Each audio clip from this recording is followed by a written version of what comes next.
There are so many apps on the market, and some of them claim to do everything for you, but there are a few that manage your goals, habits, and tasks in one. Today, I've got one of those apps in front of me, which could be a good Todoist alternative, maybe even a Notion alternative for you, for managing those habits, goals, and those tasks in one location. The app's called Griply, and today we're going to dive into whether it's right for you, giving you a practical overview of it, and everything you need to know to make that decision. The best bit of all in this video is if you want 50% off it, you can go over to toolfinder.com, search Griply, and be able to grab it for this week only. So perfect for if you like it at the end of this video. So I think the best place to start is by jumping in and giving you an idea of this software. So first and foremost, this one is available on all devices apart from Android. So you can see it's available on Mac, Windows, iPad, iPhone, and that is pretty good. I'm using the web version today, and that will give you an idea of what the experience would pretty much look like across other apps. So as you can see, I've opened up the task management area, and much like other Todoist applications, you have it today, and you can essentially start your time of your task, and as you can see, it moves it in the calendar, which we have over here, and you can change the duration all the way to things like 2 hours, as well as adding things like deadline, priority tags, and reminders of what you typically expect inside of this app. Now, the difference with this is I can see and add tasks into my calendar, and it does have some calendar ability. If I go into settings area, I can go and press add calendar and either add a Google or Outlook calendar. Now, just for this example, I am on the premium subscription. So this is showing all of the premium features. If you want a better breakdown of what that offers, then I can include that link in the description. So I think the task area is good. It's gone a lot better over the last few years, and now you can start to see the habits and calendar events that you have associated. But what's most important, I think, is how Griply structures things like your life area, goals, and habits. So I really like this because if you have a particular life area that you want to work on, and here's just a few examples that they create, you can start to divide that down. For example, in this case, you can write a vision for your objective with money and finance. So I want to have a 500k pension, and you can even add a photo, but you can go pretty in depth on this vision, and the objective behind this is really to give you a target towards working on. But it's not just that. This is almost like a document for that, but you can also have goals, and goals are a great way to align towards that specific life area. So in this case, I might say, let's work towards that 500k pension that I'm looking at. You can have an image that's associated, but I'm going to add it to my favorites just for this example. And I could add a deadline, but obviously it's going to be quite far away for me. So that's also an indication there. But you can also associate this to a metric. For example, you could have it with chapters as a book all the way to distance and even monetary value, which is a great sort of starting point. So say I've got 50 in my pension right now. I don't know how much is in there. I can go and choose UK pounds and I can press save. Now, as you can see, this graph comes up. And what's nice about it is I can create sub goals for this, but I can also associate tasks to this. So for example, a task could be, work on new project that gets me towards that objective, and I could add that to today, for example. So if I go to the today area, I can see, okay, it's associated to this project, but it's not really a project, it's a goal, which is quite a nice way of bringing things together. You can also create sub-goals, which help you to break the roadmap down. For example, if you thought 500k was a bit too rich to get to, you could also have a goal of 100, and you could be able to add that. So I could add that goal as 100k and press save. And you can see that obviously that is something that I can work towards within this. So I can actually dig out of it and be able to see. But the most important metric that's helpful is this one here. So I started with 50. I meant 50,000, maybe. I've started with 50. I don't know.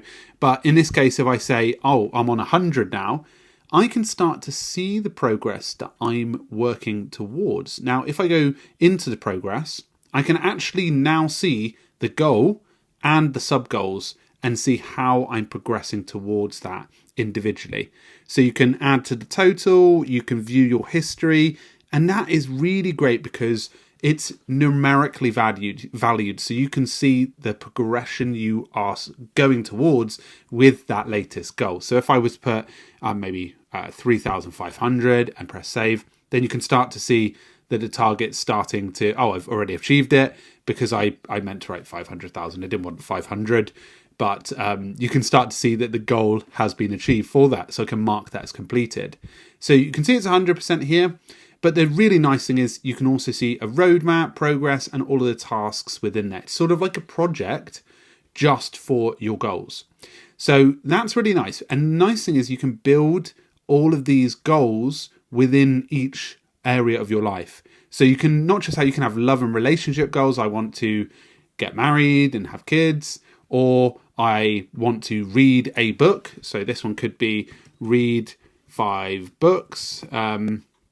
And you could set it as a read 1 book, and had the start value as I'm on chapter 3 and there's 23 chapters, and then press save. So I've now got something I can update every single week, like, okay, I'm now on chapter 5 and I can see it progressing towards the target that I want to. I'm 10% of the way there. So that's really nice to have those aspects of things in one location. The other aspect is habits. These are things that build towards a goal. So in this case, you might have something like, meditate. And that could be something you do every Monday, Wednesday, and Friday. And I'm going to have that repeating every week. And it's a medium priority item. And I'm going to link it to my personal development. So I'm going to go ahead and press save. And if I go over to my today area, I can see that my habits come up, and I can either knock that on or off. But the objective of this is to start to see how my habit is progressing. So I can start to see, if I tick this off and I go back down to my habit, I can see, okay, I've completed 1, my completion rate's 50%, what have I got coming up, and how do I modify this to be it better potentially, or fix it.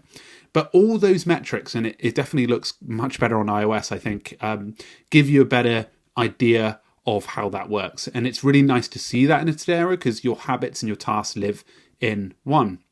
Now, one of the things I haven't showed you yet is this thing called Insights. Now, I believe this is part of the premium, but you get to see your goals, your habits, and how you're progressing towards them in one area. And that's particularly nice because it's just having a view, like a one-pager of everything you're working towards. And I quite like having that view because it's just a neatened way to do it. You can also organize with tags, and you can manage still things like all of your tasks in one location, stuff that's not associated to a life area, and your completed area. So you're probably wondering, Francesco, how does this differ from other apps like Todoist or Notion? Well, I think how it differs from Notion is you could probably set a similar system up in Notion, but at the same time, it allows you to have that out of the box. And the structure of this, I quite like the goals that lead to the habits that lead to the tasks. They're all interweaved and connected. Now, tasks in Todoist are slightly different because Todoist is got a great structure, it's great reliable application, but I would say the difference is with this app is that the goals and habits are more of a concept in this. Everything isn't towards, okay, let's have a project orientation. It's towards your own personal productivity. So that's probably how it differs from those two. And that probably leads me on to who this is even best for. To be honest, this is probably best for someone that needs structure, someone that needs life areas to manage the different realms of their work or life, and to be able to associate numerical-based goals or quantitative-based goals towards things that they're doing, as well as being able to mold their tasks and habits in one location. That's probably who I would say this is best for. So that was Griply. It's available on web, Windows, Mac, iOS, and iOS and iPad as well, which is the same thing. Essentially, you can get this one for 50% off with toolfinder.com. So do check it out in the link in description. Otherwise, you can follow the link in description to find it and obviously check it out a bit more in detail there. So hopefully I gave you a good overview of Griply and it gave you a good sense of whether the app is right for you. So please do comment below with your thoughts on whether this is an app that you're going to go with. Let us know, and I will talk to you in a future video. So I hope to help you with more apps and discovery. So do find that link there. Bye. Cheerio.